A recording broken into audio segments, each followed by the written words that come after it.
Albert Pike was one of the most prominent 19th century Freemasons. He joined the fraternity, I believe, in 1859, just before the Civil War. He was a scholar of ancient languages, was very familiar with what we would call comparative religion today, and he was given the task by the Supreme Council for the Southern Jurisdiction to rewrite their rituals. And this he did just before the Civil War, and then after the Civil War, he was elected Grand Commander of the Southern Jurisdiction, and he served in that position until his death in, I think, 1891. Pike held the office of Sovereign Grand Commander for the Southern Jurisdiction, which is based in Washington, D.C. Albert Pike's great contribution to the Scottish Rite is his book, Morals and Dogma of the Ancient and Accepted Scottish Rite of Freemasonry. On the title page it reads, "Esoteric Book for Scottish Rite Use Only, to be returned upon withdrawal or death of recipient." It's given to the new Masons after they've gone through a series of stuff. Then they're given a copy of Albert Pike's book. Pike declared that the true definition of Freemasonry is an advance toward the light.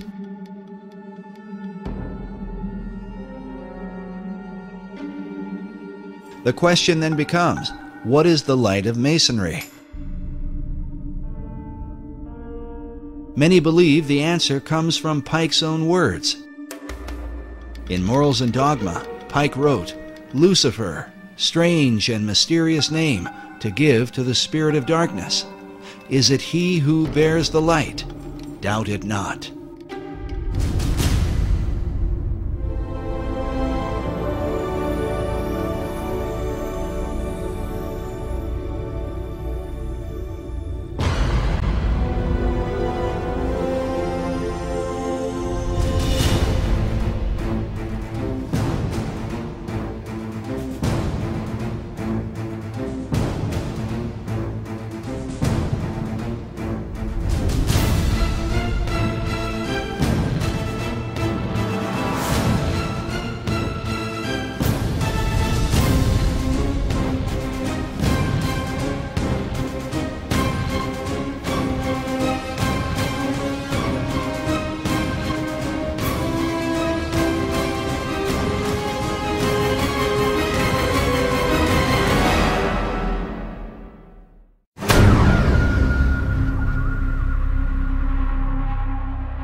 He can become something like a god.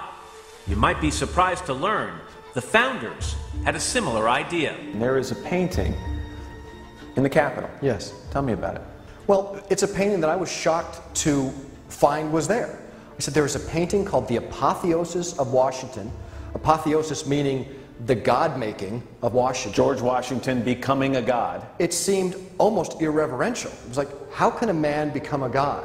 But it really, to my eye, and to other historians' eye, catches this concept of the power of man. Again, can you imagine anyone putting forth that notion of politicians as gods? Right. Here we are in the 21st century. Well, you'd be run out of town. You'd be run out of town.